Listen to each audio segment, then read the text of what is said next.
Donc bonjour à tous.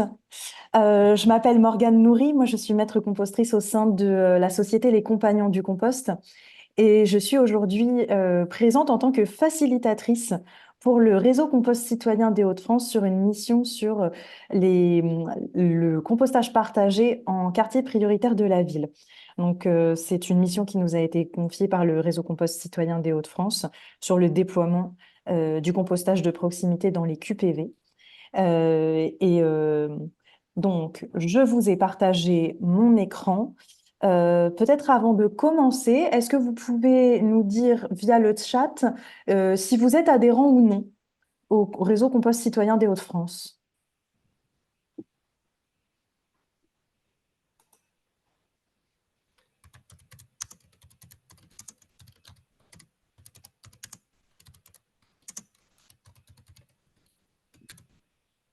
Et en attendant que tout le monde réponde, je passe la parole à Cyril, le coordinateur du réseau, qui va vous présenter un peu plus le réseau. Cyril, à toi l'honneur. Merci Morgane. Du coup, je me présente, Cyril Mailleux, je suis coordinateur du réseau Compost Citoyen des Hauts-de-France. Et du coup, je vais vous présenter qu'est-ce que le réseau Compost Citoyen.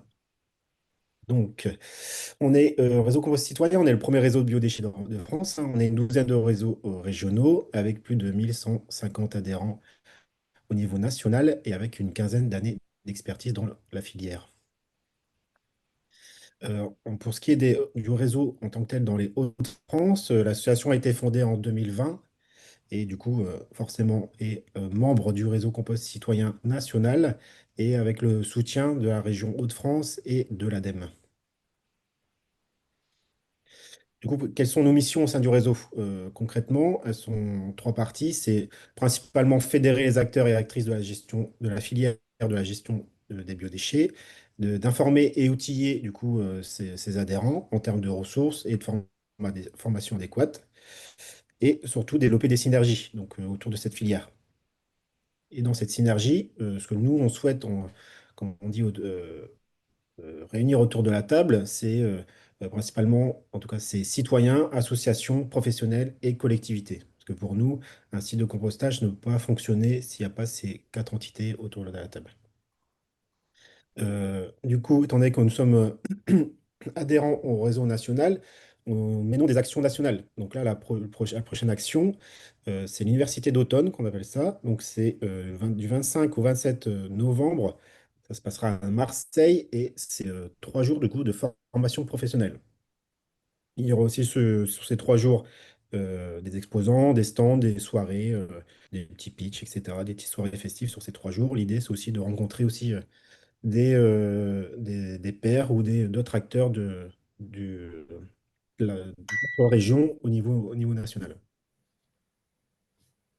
En termes d'autres actions nationales, on a aussi deux temps forts dans l'année. Donc, on a tout son compost qui se passe de mars-avril en début d'année et la fête du sol vivant qui est actuellement là, en octobre, du 11 au 26 octobre de 2025. Et là, en termes d'actions et d'événements qui arrivent prochainement en termes régional, du coup, on a notre rencontre régionale qui se passera le 6 novembre, du coup, sur Amiens Métropole, donc exactement sur la ville de Boves.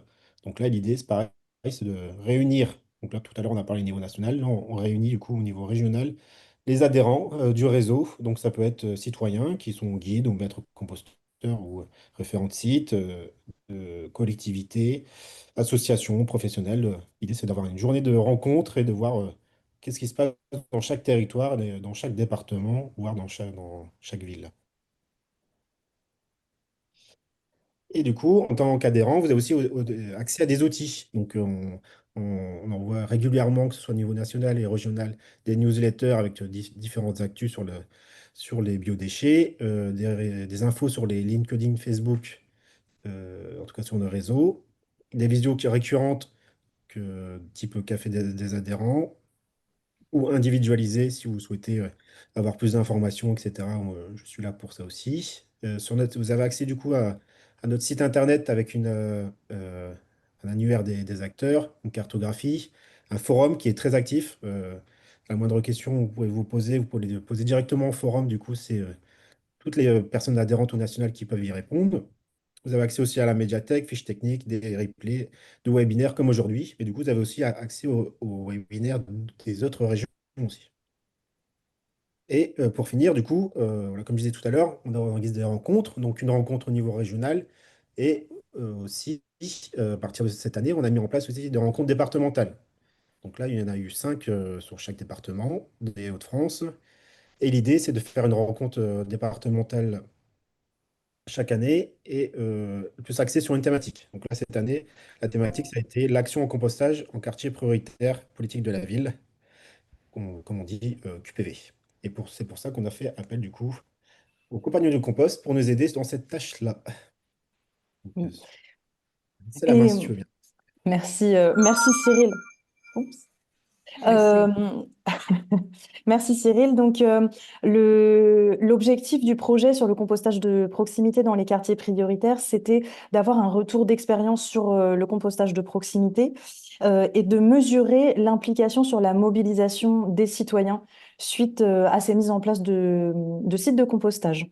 Donc pour ça, nous avons travaillé en tout cas avec l'ensemble des référents départementaux. Nous avons travaillé sur un recueil d'expériences euh, que je, que je vous inviterai à lire, que nous sortirons au moment de la rencontre régionale qui aura lieu le 6 novembre, comme l'a dit Cyril. Donc, ce recueil d'expériences reprend des témoignages d'habitants, de citoyens, de collectivités et permet en fait de savoir un peu mieux quels sont les leviers pour mettre en place un site de compostage dans les QPV. On a également fait une série de webinaires, donc 5 webinaires sur la réglementation, la formation, la mobilisation citoyenne, l'économie circulaire. Et donc, vous êtes au rendez-vous pour ce dernier webinaire sur les solutions complémentaires au compostage partagé. Et enfin, nous avons également fait organisé des rencontres départementales, donc dans chaque département, justement sur ce thème et sur le thème de la mobilisation citoyenne. La thématique du jour, ce sont donc les solutions complémentaires au compostage partagé. Et je remercie Camille Plard de la ville de Roubaix pour son témoignage qui va vous éclairer pendant ces 45 prochaines minutes. La consigne est simple. Si vous avez des questions, n'hésitez pas à lever la main. Vous pouvez lever la main en réaction comme ça, Camille pourra prendre vos questions. Ou alors, vous pouvez poser vos questions dans le chat et je ferai votre fidèle porte-parole. Camille, merci beaucoup. C'est à vous.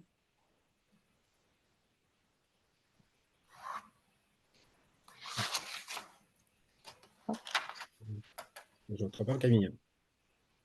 Le micro est branché. Ah, oui, pardon, faut que je le mette. Voilà, c'est mieux là. Ouais. C'est mieux, c'est mieux.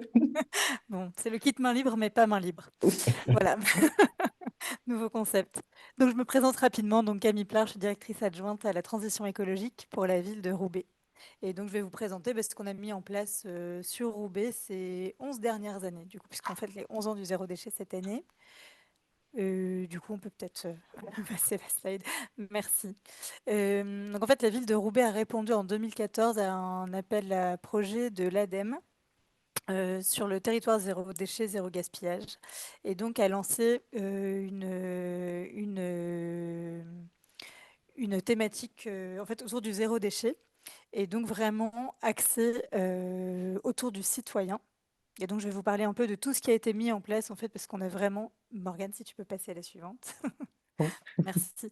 En fait, c'est 10 dernières années, 11 dernières années maintenant. Euh, on a vraiment s'est mis en place vraiment sur Roubaix une démarche systémique. C'est-à-dire qu'on a vraiment inclus tous les acteurs de la ville, tout simplement parce que ça allait démarrer du citoyen, mais après on était à l'écoute des citoyens. Vous allez voir, ça a démarré d'ailleurs sur les questions de compostage. Et en écoutant les besoins des citoyens, on est allé travailler avec les commerçants, avec les associations, les entreprises, les écoles, etc. Et donc aujourd'hui, je vais vous montrer un peu tout ce qu'on a développé sur la ville en collaboration avec tous ces acteurs et d'autres communes également de la métropole. Donc, comme je vous le disais, vraiment la démarche a démarré avec le citoyen au cœur de toutes les actions qu'on a pu développer. Et donc, on a démarré, donc là, je vous ai mis sur la gauche, on a démarré par la mise en place du défi zéro déchet. Donc, le défi zéro déchet, en fait, là, il est ouvert à tous les Roubaisiens qui souhaitent s'inscrire. Et l'idée, c'est de faire participer les habitants à des ateliers pratiques. Donc, c'est des ateliers pratiques pendant lesquels ils ont également une partie de théorie pour leur expliquer, si on prend l'exemple d'un grand classique des ateliers zéro déchet, la lessive par exemple, ou les produits ménagers. En fait, nous, on travaille avec des prestataires extérieurs qui sont spécialisés. Et l'idée, c'est vraiment de sensibiliser les personnes à pourquoi faire ces produits ménagers soi-même ou pourquoi consommer différemment. C'est vraiment accompagner le changement d'habitude, le changement de comportement. Donc, il va y avoir une partie théorique pour leur expliquer les différents leviers, évidemment environnemental, les bienfaits environnementaux, le volet également santé et également le volet économique. Puisqu'en général, quand on fait ces produits soi-même, on fait des économies. Donc, on propose chaque année des ateliers au Famille Zéro Déchet. Et en fait, on ne s'est pas limité à Roubaix. En fait, depuis le démarrage, on a proposé à d'autres communes, donc au départ les communes voisines. Et aujourd'hui, on est du coup 26 communes engagées dans ce défi. Donc, on a 25 collectivités qui font partie de ce réseau. Et en fait, on mutualise tous nos outils et surtout tous les ateliers. Donc, chaque commune engagée dans le défi, j'ai vu qu'il y avait Tourcoing qui était présent, qui fait partie, entre autres, de nos communes partenaires. Donc, chaque commune met au pot commun un certain nombre d'ateliers.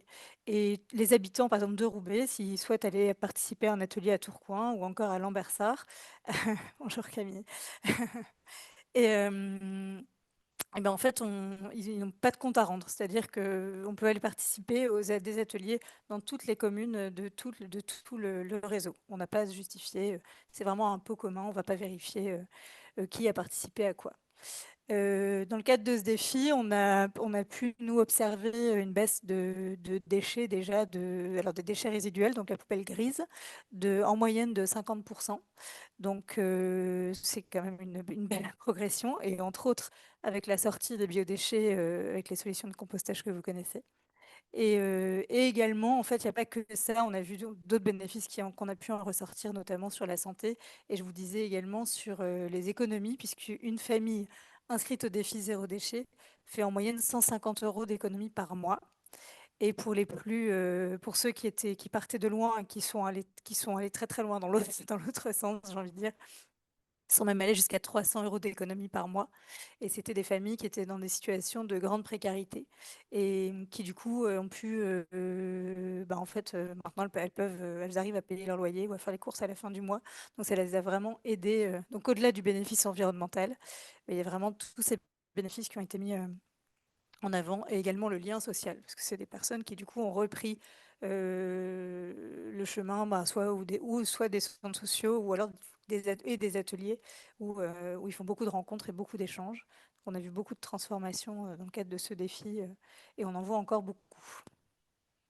Donc ça, c'est pour le défi zéro déchet. Ben voilà, donc ouais, en fait, je l'ai pas forcément mis dans le bon sens, je suis désolée. Ben là, vous voyez les communes qui sont du coup engagées dans le défi à aujourd'hui, donc le réseau de 26 communes. Et si vous pouvez juste revenir en arrière, Oui. merci. Ce qu'on utilise également, en fait, nous, l'idée, toutes les actions qu'on met en place, ce sont des outils pour sensibiliser. Donc le défi zéro déchet, c'est évidemment un outil de sensibilisation et d'accompagnement en changement de comportement, comme je vous disais.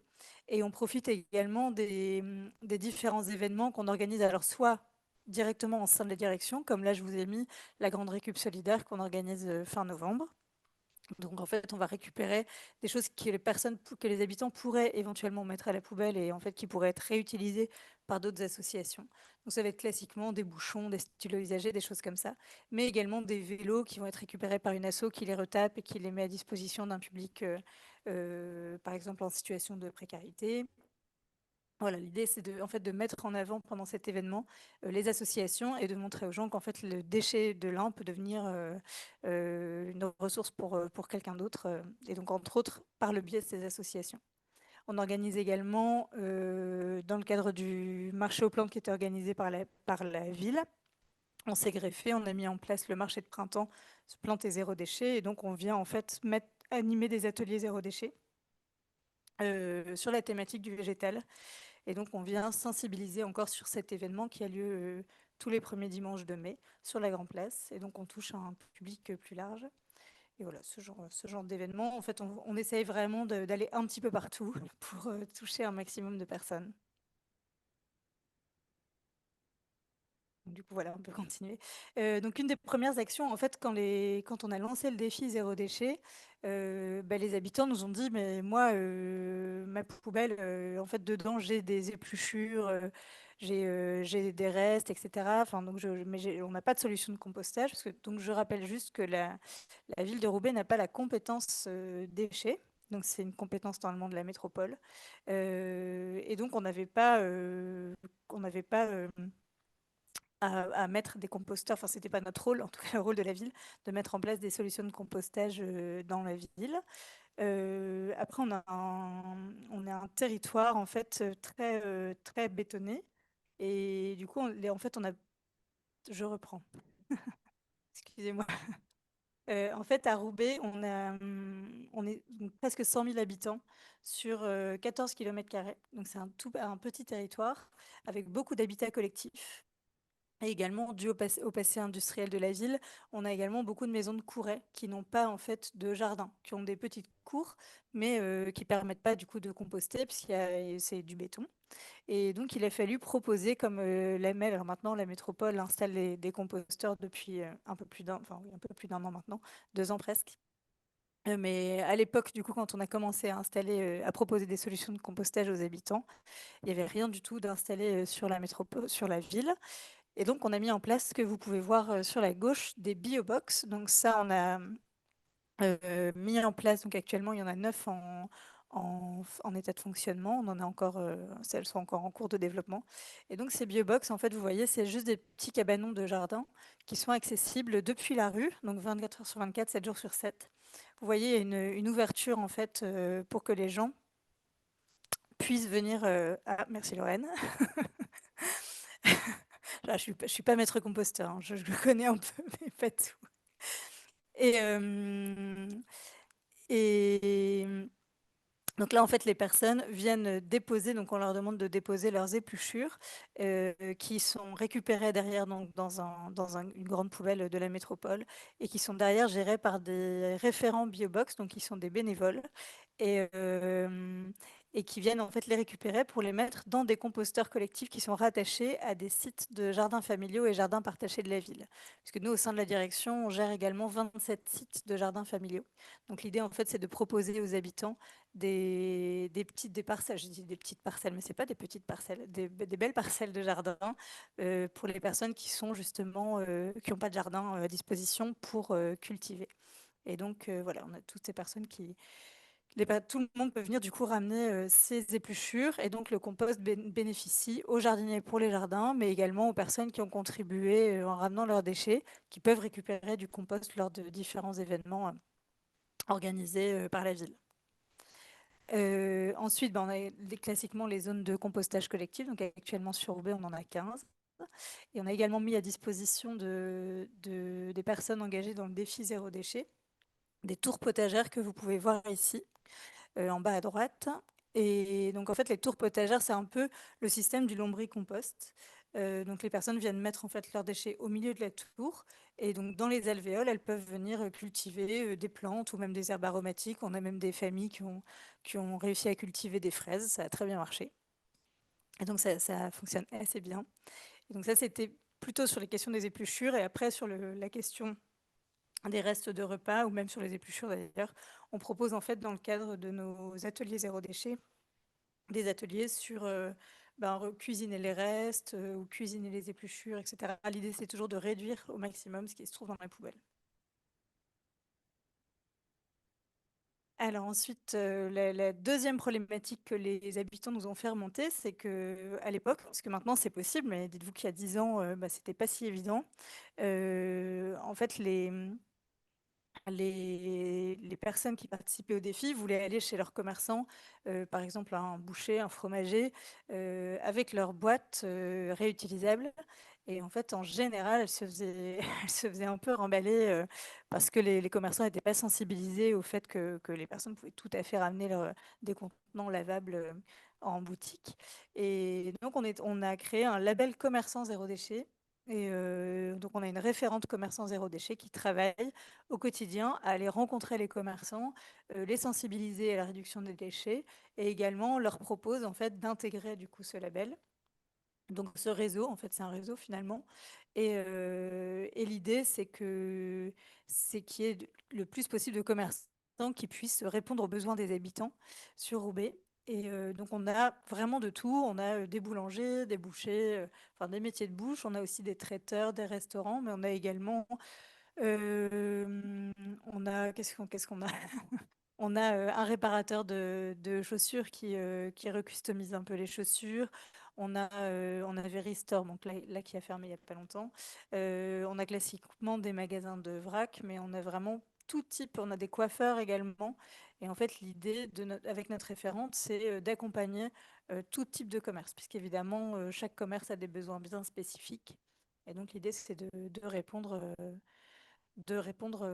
aux besoins de ces commerçants pour qu'ils puissent le mieux possible accompagner les habitants. Ensuite, on travaille également, donc je vous en ai parlé tout à l'heure, on travaille également avec les associations pour monter des actions de sensibilisation, des ateliers anti-gaspi. Donc, je vous ai parlé tout à l'heure de la grande récup solidaire. Donc là, je ne vais pas vous redonner le détail, mais donc c'est dans le cadre de la Semaine européenne de réduction des déchets. On organise tous les ans cet événement. Et ensuite, sur d'autres événements, on va organiser par exemple, donc là, le stand de sensibilisation au compostage sur le marché de printemps dont je vous parlais tout à l'heure, qui est donc animé, je pense que vous la connaissez bien, par Frédéric Trompette de la Maison du Jardin, qui est donc, en fait, la Maison du Jardin est missionnée par la ville de Roubaix sur la mission du compostage et des gestions des biobox. Donc voilà, elle nous anime un super stand chaque année, donc avec beaucoup de participants. On a également d'autres associations. Bah, par exemple, si je parle sur l'anti-gaspi, vraiment sur les biodéchets, comme le Cabas du Sourire qui va récupérer, qui va glaner des fruits et légumes sur les marchés et qui derrière soit donne des paniers à des familles qui en ont besoin et également qui transforme les produits qui sont trop abîmés, qui les transforment en soupe, en confiture, etc. et qui les revendent sur des événements. Voilà, ça c'est des petits exemples. Et également, là, je vous ai mis un atelier qui est organisé par un centre social. Ça, c'est dans le cadre, je vous en parlerai tout à l'heure, dans le cadre d'une formation ambassadeur zéro déchet qu'on a montée au sein de la ville. Je vous en parle tout à l'heure. Alors, on a travaillé également avec les établissements scolaires, puisqu'à Roubaix, on a 50 écoles élémentaires. Donc, ça fait beaucoup, beaucoup d'enfants. Et donc, on les a accompagnés à aujourd'hui, donc on a 100% des établissements scolaires qui sont engagés à plus ou moins grande échelle. Mais on a mis en place, là, vous voyez sur la gauche de l'écran, en fait, on a travaillé sur la mise en place d'un document qui a un tableau de bord. Donc, on suit en fait les écoles avec différentes choses, différents, différentes thématiques sur lesquelles travailler. Ça va être le gaspillage alimentaire à la cantine, ça va être la réduction de la taille de la liste de fournitures scolaires, ce genre de choses. Là, je vous avais fait un petit focus sur le gaspillage alimentaire et comment on y avait travaillé. Donc alors pareil, maintenant ça paraît un petit peu plus classique parce que c'est mis en place dans plusieurs restaurants scolaires maintenant, mais de proposer aux enfants, enfin, plutôt, est-ce que tu as plutôt petite faim ou grande faim pour éviter les grosses assiettes qui sont pas terminées. Et également la mise en place d'un service en fin de service. En fait, les enfants vont pas prendre le fromage et le dessert directement, par exemple si c'est un self, on va leur proposer en fait en plateau à la fin. Comme ça, ils prendront en fonction de leur faim et également ils peuvent prendre. On a mis en place des coupes fruits. Vous voyez ici, je vous en ai mis un pour. En fait, c'était que des retours d'expérience qu'on avait des restaurants. C'est que par exemple, un élève de CP qui vient de perdre ses dents de devant ou qui est en train de les perdre il peut pas manger une pomme, en fait, c'est juste pas possible. Un enfant de 3 ans, il va pas manger une pomme complète non plus. Donc en fait, on a coupé en quartiers et donc en leur donnant comme ça, on a vraiment réduit le gaspillage alimentaire. Donc ça, c'est des petits exemples de petites actions finalement qui ont aidé à bien réduire le gaspillage alimentaire. Et donc à l'époque, on a fait des campagnes de pesée et il y avait vraiment une belle réduction. Alors ça, c'était avant le Covid. Là, on est en train de retravailler avec le service éducation qui est en train de, enfin qui est en train, qui a mis en place un poste de chargé de mission gaspillage alimentaire et donc qui va reprendre bien les actions au sein des restaurants. Et également, à chaque rentrée scolaire, là, on vient juste de terminer la semaine dernière. Là, vous voyez en haut à droite de l'écran, on fait depuis, donc c'est la 5e année, là, donc on termine le mandat sur cette 5e année de sensibilisation. On organise en fait une grande sensibilisation pour tous les élèves de CP, donc tous ceux qui rentrent en école élémentaire, sur le zéro déchet. Et donc l'idée, c'est de les recevoir, on reçoit 100 élèves parce que ça représente 1800 élèves par an. Et donc 100 élèves par demi-journée. Et ils participent à une projection mini-débat, puis à un petit atelier pratique sur les déchets et leurs alternatives. Et l'idée, en fait, c'était la volonté de monsieur le maire de sensibiliser tous les élèves de primaire le temps du mandat. Et donc là, c'est le cas, on vient de terminer. Et on les équipe, en fait, à la fin de ce petit temps de sensibilisation, on les équipe d'un kit goûter zéro déchet, donc que vous pouvez voir ici, qui est composé d'une boîte à goûter, d'une gourde et d'un petit tote bag qu'on fabrique fièrement à Roubaix dans des ateliers d'insertion en tissu de récup. Donc on est très fiers. Voilà, et donc on vient de terminer ce grand temps de sensibilisation. Camille, Oui. Brigitte avait une question. Elle demande, Brigitte, est-ce que tu es là ou est-ce que tu es déjà partie? Donc Brigitte disait que, elle devait partir. Elle avait une question à propos des biobox. Elle voulait savoir s'il y avait de nouvelles biobox qui étaient encore installées et quels étaient les avantages à ces installations par rapport à un compostage partagé. Bah, en fait, là, on a encore des projets de biobox. On en a 2 qui doivent encore être installés, qui attendent la fin de travaux dans le cadre de la rénovation urbaine. Donc, on est un peu dépendant de ça. Et l'avantage par rapport au composteur collectif pour nous, en fait, c'est que là, on maîtrise ce qui est mis dedans. C'est-à-dire on demande vraiment de ramener uniquement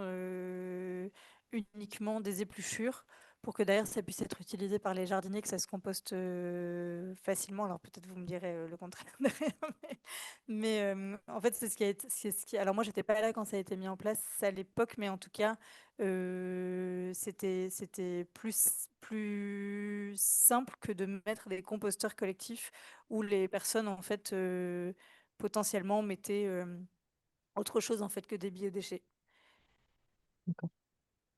Merci beaucoup. Peut-être que s'il y a déjà d'autres questions sur ce qu'on vient de voir, les établissements scolaires, les différentes sensibilisations, n'hésitez pas à les poser maintenant et puis on verra. Alors Lorraine demande, lorsqu'il y a des erreurs de tri, comment prévenir les usagers sur les biobox? Oui, bah alors du coup c'est bien. Enfin là en plus on a encore changé, on a amélioré le visuel des biobox encore parce qu'on avait bien indiqué que c'était que des épluchures, mais là on a rajouté des visuels vraiment. Et donc normalement rien que par le visuel ils sont sensibilisés. Et après, les endroits où on a un endroit en particulier où il y a des gens qui viennent jeter des canettes, par exemple. Mais là, là, c'est plutôt entre les mains des médiateurs qu'il faut qu'on mette ça, parce que pour le coup, c'est c'est plus un problème de civisme, en fait, finalement. Et après, la Maison du Jardin travaille avec les référents des biobox. Déjà, les référents des biobox, en fait, les erreurs de tri, bah, du coup, ils les enlèvent. Ils ont un gros travail, par exemple, même sur les erreurs de tri, juste erreurs même si c'est pas des canettes ou quoi, si c'est juste des biodéchets, mais que dedans, on a, par exemple, des restes de repas, c'est eux, en fait, qui vont les enlever directement. C'est l'intérêt en fait de la biobox, c'est que du coup, dans le composteur, il y a pas d'erreur de tri. Oui, oui, parce qu'il y a un intermédiaire qui s'occupe de faire le tri, le surtri en fait. C'est ça. Ok. D'autres questions? Non, je pense qu'on peut passer à la suite. Alors ensuite, ben forcément, nous, on s'est dit, ben là, on est gentil, on travaille avec tout le monde, on accompagne tout le monde, on conseille les différents acteurs de la ville. Mais ben, en fait, nous, en interne, qu'est-ce qu'on fait? Et, et du coup, on a mis en place différentes choses. Donc, vous pouvez voir ici, je vous ai mis quelques exemples.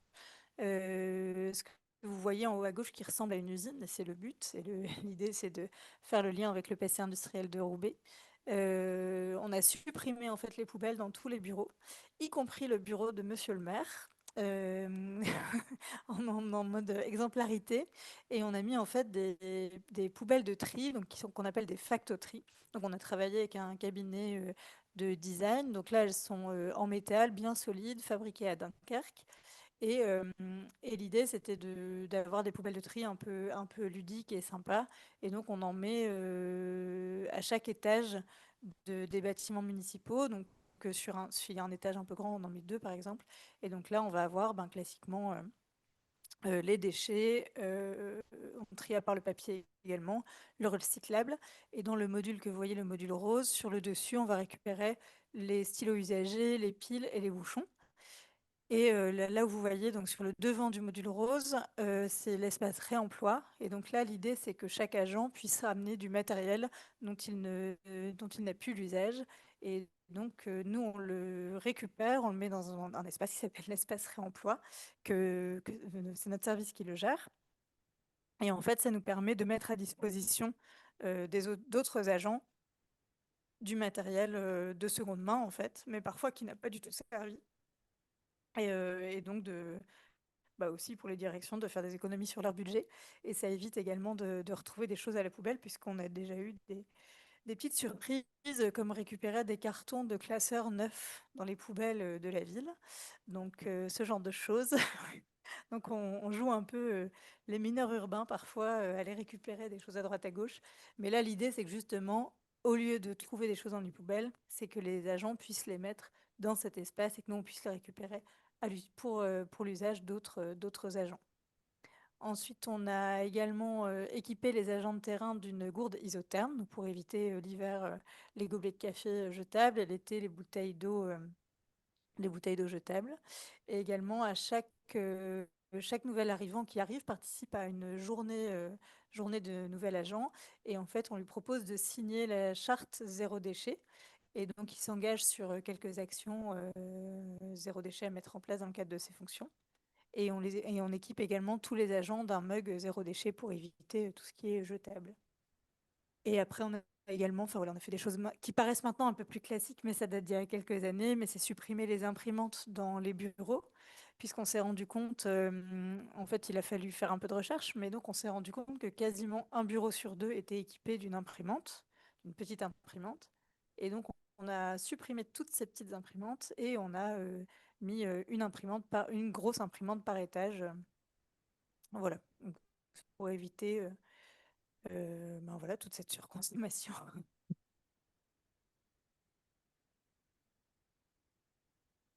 Donc, suite à tout ce qu'on a mis en place là et au bout de quelques années à travailler avec les habitants sur le zéro déchet, en fait, on a beaucoup d'habitants qui nous ont dit, mais moi, j'aimerais bien en fait sensibiliser, j'aimerais bien animer des ateliers, mais en fait, j'ai pas ni les connaissances ni les compétences, je sais pas animer, j'ose pas. Donc, comment on peut faire? Donc, moi, c'était un de mes premiers projets quand je suis arrivée, donc il y a un peu plus de 4 ans et demi maintenant. C'est la mise en place d'une formation ambassadeur du zéro déchet. Et donc, on a mis en place une formation qui se passe en 2 temps. Donc, un premier module pour apprendre à animer des ateliers zéro déchet, mais surtout, en fait, une formation sur les bases du zéro déchet. En gros, pourquoi et comment, pourquoi faire du zéro déchet et comment. Et donc, l'idée, en fait, on a travaillé sur des animations qui sont toujours sous forme de petits jeux. Donc, vous les voyez ici, par exemple, si on prend la photo du haut, en fait, c'est une frise du temps, un peu comme une frise du temps quand on avait à l'école primaire. En fait, on va donner des petites cartes, un quiz avec des questions donc sur les déchets globalement, l'histoire des déchets pour le coup, et les personnes vont donc y répondre et venir les coller selon là où enfin, ils pensent que la réponse se situe. Et donc, c'est vraiment un travail aussi collaboratif avec des faits un peu marrants tout ça, et pour qu'ils prennent conscience que les déchets, la question des déchets, enfin en tout cas des déchets plastiques, etc., est assez récente. Ce genre de choses, des petites mises en situation. Voilà. Puis ils repartent avec un beau diplôme ambassadeur du zéro déchet. Et en fait, ils repartent avec le kit. Donc, on fournit un kit à chaque ambassadeur.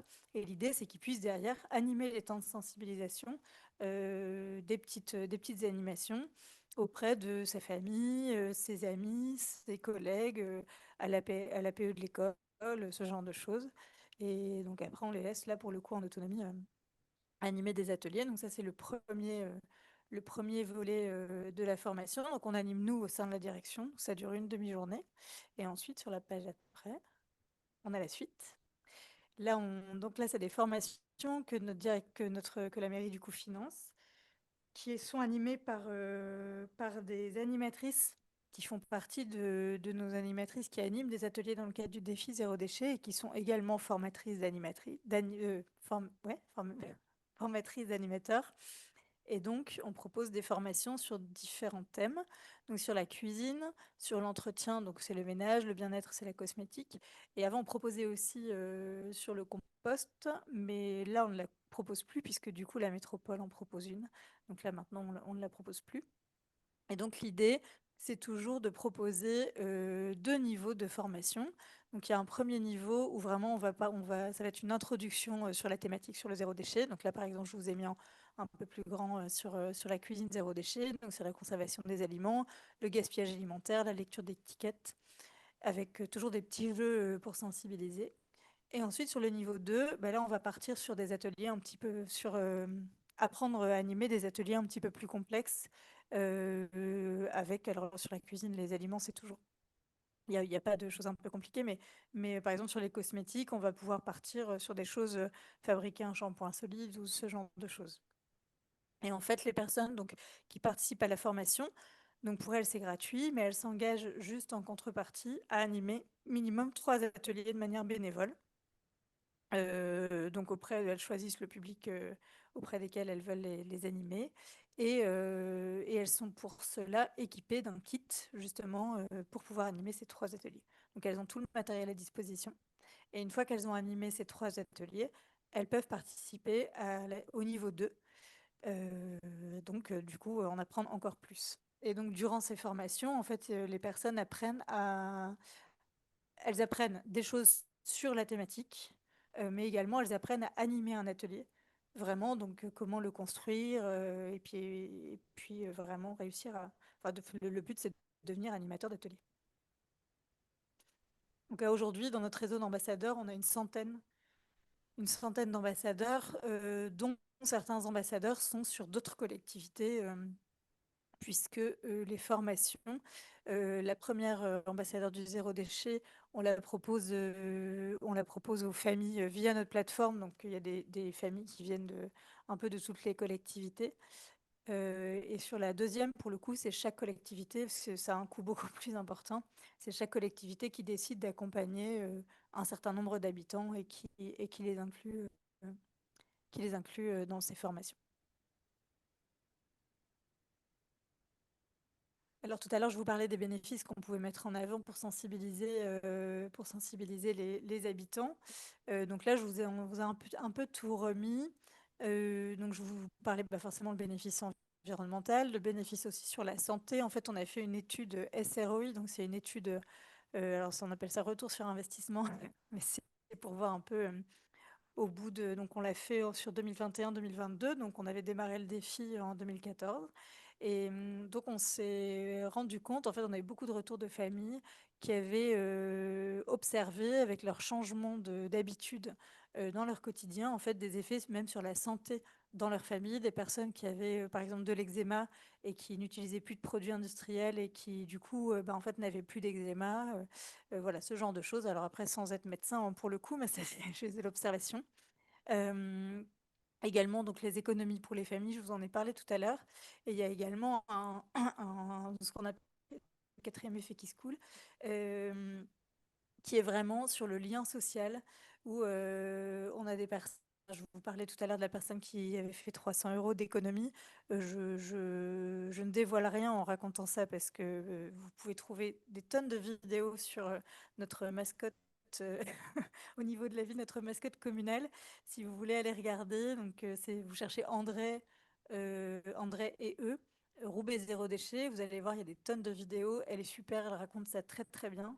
Et du coup, André, en fait, avec son mari Guy, ils étaient dans une situation très compliquée, très précaire, ils ne savaient pas comment finir le mois, ils avaient les huissiers à la porte, c'était vraiment difficile. Et ils sont vraiment allés à la réunion sur le zéro déchet, la toute première sur le défi, en mode on va sortir de chez nous un petit peu parce que c'est compliqué. Et en fait, enfin, j'en rajoute vraiment pas. Elle le dit elle-même, ça a vraiment transformé leur vie parce que au-delà de faire des économies, voilà, et aussi de faire partie, de se rendre compte qu'ils peuvent agir pour l'environnement également. Et ben en fait, ils ont aussi complètement changé de vie sociale. C'est-à-dire que d'un seul coup, ben, en fait, elle s'est retrouvée à animer des ateliers. Elle est interviewée par des télés alors de France et du monde entier, hein, parce que du coup, elle était interviewée par des journalistes allemands, par des journalistes aussi de San Francisco, je crois. Enfin, donc sa vie a complètement changé. Là où ils étaient un peu renfermés, bah, parce que c'était difficile, hein, quand on est en situation de précarité, c'est compliqué. Mais en fait, là, aujourd'hui, quand vous voyez, si un jour vous avez l'occasion, on fait souvent des visites et souvent on peut rencontrer André et Guy, je vous le conseille. Par contre, il faut avoir un petit peu de temps, c'est une pipelette, mais mais c'est vraiment très intéressant. Et vraiment, alors elle, maintenant, quand elle achète des choses, elle voit directement s'il y a un déchet, comment le réutiliser. Donc, elle a vraiment une vision hyper intéressante. Et donc, elle arrive encore à faire des économies aujourd'hui parce qu'au final, elle est partie dans le zéro déchet vraiment sur la matière, les ressources. Et en fait, maintenant, elle est aussi sur ses factures d'eau, ses factures d'énergie. Quand il y a des augmentations, par exemple, du coût de l'énergie, ben, en fait, elle voit comment elle peut réduire sa consommation pour que ça lui coûte pas plus cher. Et donc, sans changer quand je vous dis qu'elle fait des économies, enfin là, et en fait, ils ont réussi à ouvrir des livrets A pour leurs enfants, ce qui était impensable avant. Et pour autant, ils n'ont pas du tout changé leur revenu, enfin leur source de revenus n'a pas changé depuis, quoi. Donc c'est des beaux exemples. Donc aujourd'hui, on a un peu plus de 800 familles qui sont engagées sur Roubaix sur le défi zéro déchet et plus de 3500 à l'échelle métropolitaine, donc avec nos communes partenaires, nos 25 communes partenaires. On a, ben, tout ça, il faut que je le change. On a maintenant plus de 100 ambassadeurs zéro déchet formés, puisqu'on a en fait élargi cette formation. Au démarrage, on a élargi aux acteurs sociaux, parce qu'on s'est rendu compte en fait que souvent dans les centres sociaux, les comités de quartier, on a beaucoup d'acteurs, d'animateurs qui étaient convaincus personnellement, d'ailleurs souvent qui faisaient partie du défi zéro déchet, et qui voulaient sensibiliser leur public et notamment des publics ben, souvent en situation de précarité, mais qui du coup se disaient, ben, en fait moi, enfin voilà, l'écologie, tout ça, enfin, voilà, ma priorité c'est de faire manger ma famille, donc c'est l'impression qu'ils n'avaient pas leur part, leur place en tout cas dans tout ça, et surtout que ça n'avait pas de lien.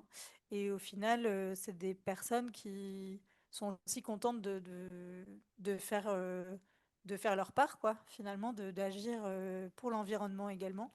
Et du coup, on a formé ces acteurs sociaux parce que les ateliers qu'ils faisaient, c'était un peu bah, comme ils feraient un peu à la maison. Et du coup, le discours qui était tenu, bon, c'était parfois, on avait assisté à des échanges parfois sur des produits utilisés qui n'étaient pas complètement au niveau de l'environnement. Alors, économiquement, c'était super, mais au niveau de l'environnement, c'était pas top.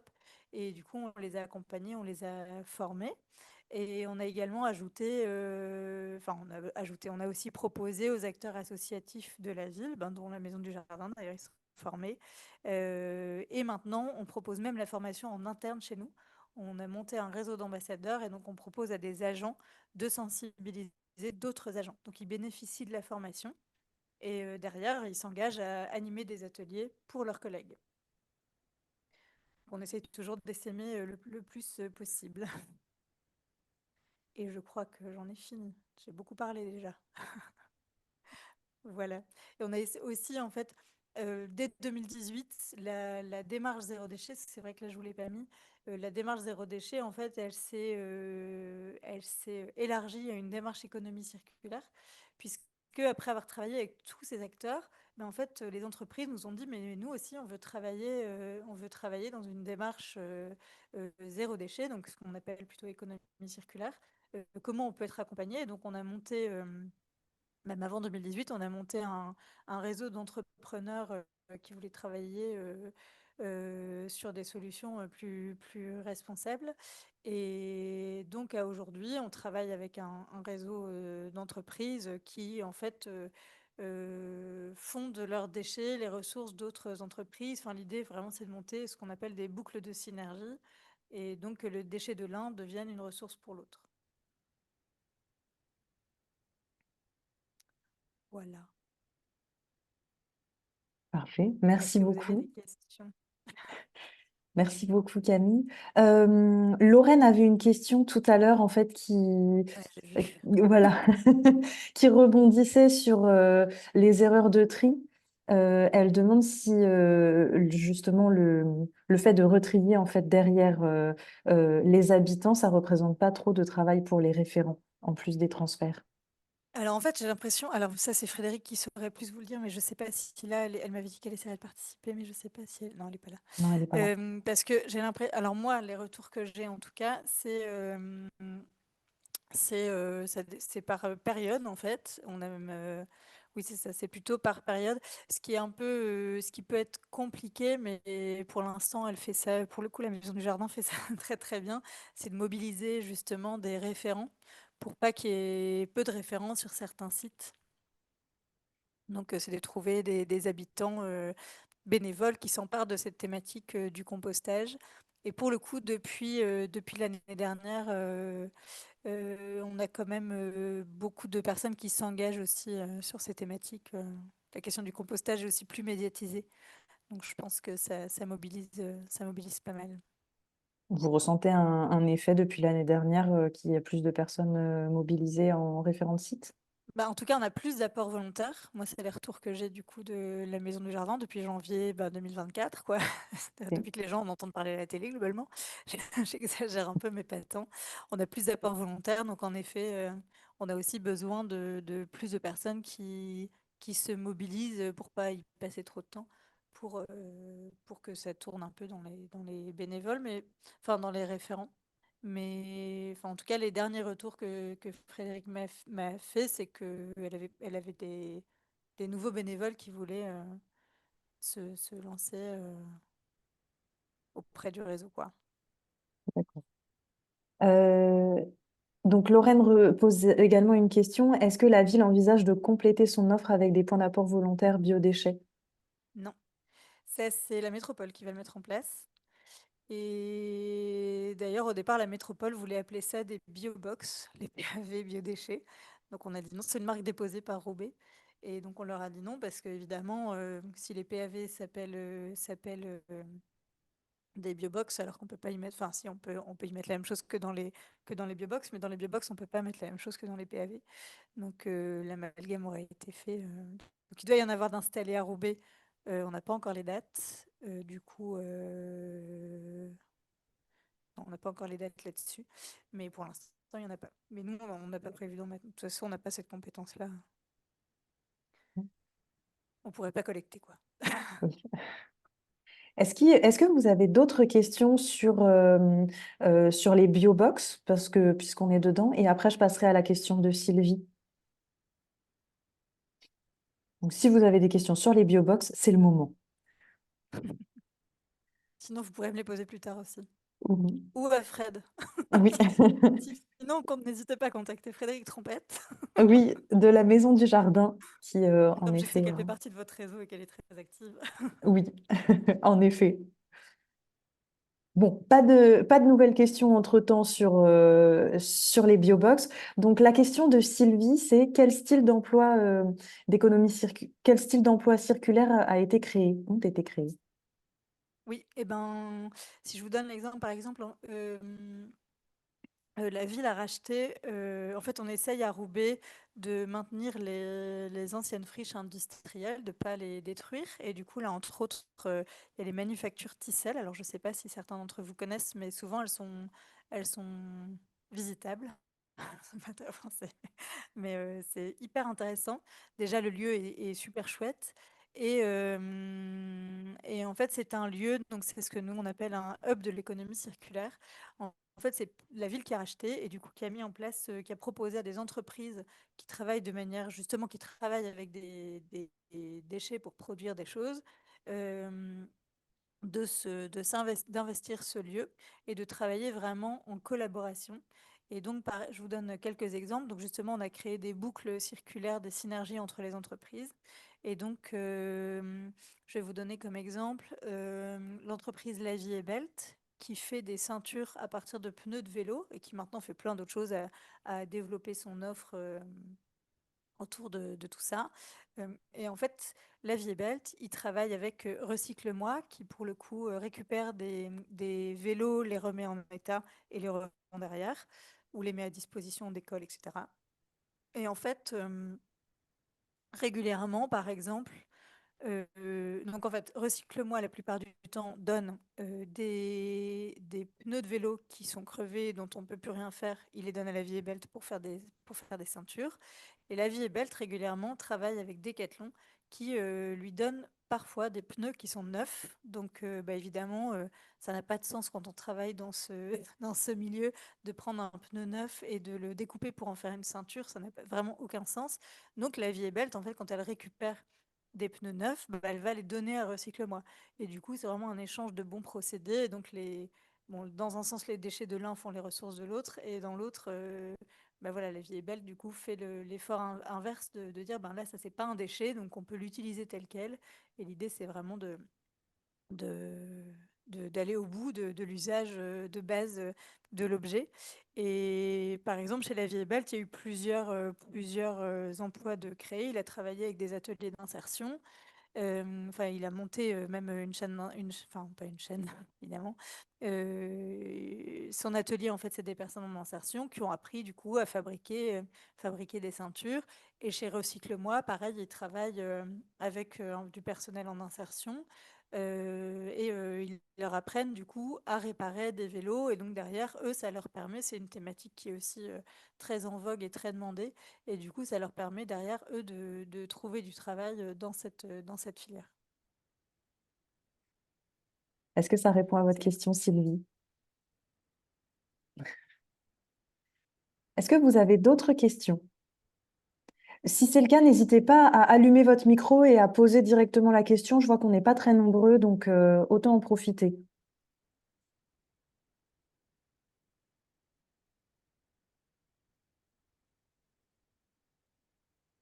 Bah, moi, je vais me lancer parce que j'avais des questions justement sur, au début, comment est-ce que vous avez communiqué et comment est-ce que vous avez réussi à mobiliser et engager les citoyens sur, les défis zéro déchet? En fait, on a fait une grande campagne. Alors moi, j'étais pas là, mais je connais bien l'histoire. Je travaillais avec Roubaix déjà à Mm. l'époque. En fait, il y a eu une grande campagne de communication en disant, bah, on se lance dans le zéro déchet. Est-ce que vous en êtes? Et donc, on a fait une réunion d'information en mairie et il y a eu pas mal de monde. Et la première année, on a eu famille. Enfin, on dit famille. Quand on dit famille, c'est en fait foyer finalement. Donc, ça peut être une personne seule, ça peut être une famille. Ça peut être, on a des colocations aussi, donc il y a vraiment pas on fait pas de sélection à l'entrée. On s'était dit qu'on prenait 100 familles la première année, on a eu 120 inscrits, ben on a pris 120 inscrits. L'idée, c'est vraiment de fermer la porte à personne. Et, hum, et sur la durée du défi également, en fait, nous, on a coutume de dire, alors à Roubaix, on dit famille zéro déchet un jour, famille zéro déchet toujours. Donc on ne désinscrit pas les personnes à la fin du défi. On leur laisse la possibilité de continuer le défi. Et donc on observe certaines familles qui viennent un peu selon le temps qu'elles ont à y consacrer ou les thématiques. Et on a des familles qui viennent très régulièrement et des familles qui pareil, ont beaucoup participé au début sur les premiers défis et qui là reviennent parce que bah, elles ont plus de temps ou alors elles ont envie d'aller plus loin. Et du coup, on est toujours à l'écoute. Nous, c'est vraiment une question, enfin, quelque chose qui est très important pour nous, c'est d'être à l'écoute des habitants pour simplement connaître leurs besoins et s'adapter. Donc sur les thématiques des ateliers zéro déchet, bah, en fait, toutes les nouvelles thématiques, en fait, on demande aux familles de nous faire des retours sur leurs besoins. Là, par exemple, l'année dernière, on a mis en place un atelier sur le désencombrement, parce qu'on avait pas mal de familles. En fait, on a pas mal de familles maintenant qui arrivent et qui sont déjà sensibilisées, parce que depuis le Covid, on parle beaucoup plus de zéro déchet, c'est médiatisé. Donc, on en entend parler au journal de TF1. Donc voilà, c'est bien. Mais du coup, on a aussi et puis on a beaucoup aussi de solutions sur Internet, des recettes, etc. Et donc, on a des personnes qui arrivent, qui sont déjà très sensibilisées, qui font déjà beaucoup de choses et qui, du coup, nous disent, bah, en fait, moi, là, j'en suis là. Je fais déjà tous mes produits toutes moi-même. Mais en fait, je voudrais désencombrer chez moi, je m'en sors pas. Et donc, on travaille, nous, toujours avec nos prestataires. C'est très important pour nous d'être proche de nos prestataires parce que on travaille avec eux. En fait, justement, à de nouvelles thématiques. Donc, pour eux, c'est intéressant, ça leur permet de développer des nouvelles choses, des nouveaux ateliers. Et puis, pour nous, c'est intéressant parce qu'on a parfois des choses un peu à la carte. Et puis, voilà. Et comment vous faites pour aller chercher justement les familles qui sont moins sensibilisées? Et ben, en fait, justement, c'est là où on a commencé. En fait, on s'est rendu compte qu'on avait certains publics qu'on n'arrivait pas à toucher, c'est-à-dire que les personnes qui sont très éloignées de la mairie, par exemple, qui vont pas forcément faire cette démarche, qui sont peut-être plus proches enfin, qui vont plutôt dans les centres sociaux, etc. C'est là où on a formé du coup les, les référents, les animateurs, pour pouvoir essaimer justement sur la thématique, alors en proposant toujours aux personnes d'intégrer le défi zéro déchet, mais ben, ils ne sont pas obligés, quoi. Enfin, évidemment, il n'y a aucune obligation. Et après, pour aller chercher les gens qui sont pas sensibilisés, parce que c'est quand même notre but aussi, surtout d'ailleurs, justement, on participe, c'est là où on participe à des événements qui sont pas forcément sur la thématique. Donc nous, on en organise, mais par exemple, si on prend le marché de printemps qui existe, enfin, sous la forme sous laquelle il existe depuis 3 ans, en fait, avant, c'était le marché aux plantes qui était du coup organisé à la demande de la ville par Roubaix Côté Commerce, qui anime du coup les commerces de centre-ville. Et en fait, ils animaient du coup le marché aux plantes. Et nous, on animait à l'époque un festival zéro déchet. Et en fait, les dates auxquelles on devait l'animer, c'était plus du tout possible sur la Grand Place. Donc, on a proposé de se caler sur le même week-end et du coup de les accompagner dans l'organisation de cet événement. Et du coup, ça fonctionne très bien. Et l'idée, c'était vraiment que le public de l'un vienne découvrir la thématique de l'autre. Et ça a super bien fonctionné. Et là, on rencontre du coup très souvent des gens qui viennent acheter des plantes en fait et qui ne connaissent pas le zéro déchet, donc qu'on arrive à toucher par ce biais-là. Et après, on participe à des événements aussi organisés par nos collègues. On a eu là, fin septembre, la place créative, par exemple. C'était du coup pareil, c'était accès commerçant, mais du coup, c'était un événement organisé par nos collègues du développement économique. Et on a fait un stand pour sensibiliser les habitants. Et donc, ça fonctionne assez bien. Ouais, merci. Sylvie demande également si vous avez d'autres exemples de démarches famille zéro déchet sur la métropole. Sur la métropole, bah, donc en fait, on anime un défi en collaboration avec 25 autres communes. J'avais mis la carte du coup tout à l'heure. Donc là, c'est bon, c'est Roubaix qui organise le défi à la base, mais là, l'idée, c'est vraiment que le réseau, enfin là, il y a d'ailleurs une réunion très bientôt à Tourcoing. On anime chacun notre tour les réunions. On accueille chacun notre tour les réunions. Et après, sur la métropole, il y en a eu un d'organisé par la métropole en 2017, si je ne dis pas de bêtises, qui était du coup animé par la MRES, mais il n'a eu lieu qu'une fois. Il était organisé, c'était sur 5 ou 6 mois, et ils n'ont pas reproduit l'expérience. Et en fait, maintenant, donc nous, on travaille avec la métropole, et en fait, la métropole, pour les familles qui veulent, pardon, désolée, pour les villes qui souhaitent organiser un défi zéro déchet, en fait, la MEL les renvoie vers Roubaix. Donc c'est Roubaix en fait qui guide le, le défi à l'échelle métropolitaine. Merci. Est-ce que vous avez d'autres questions?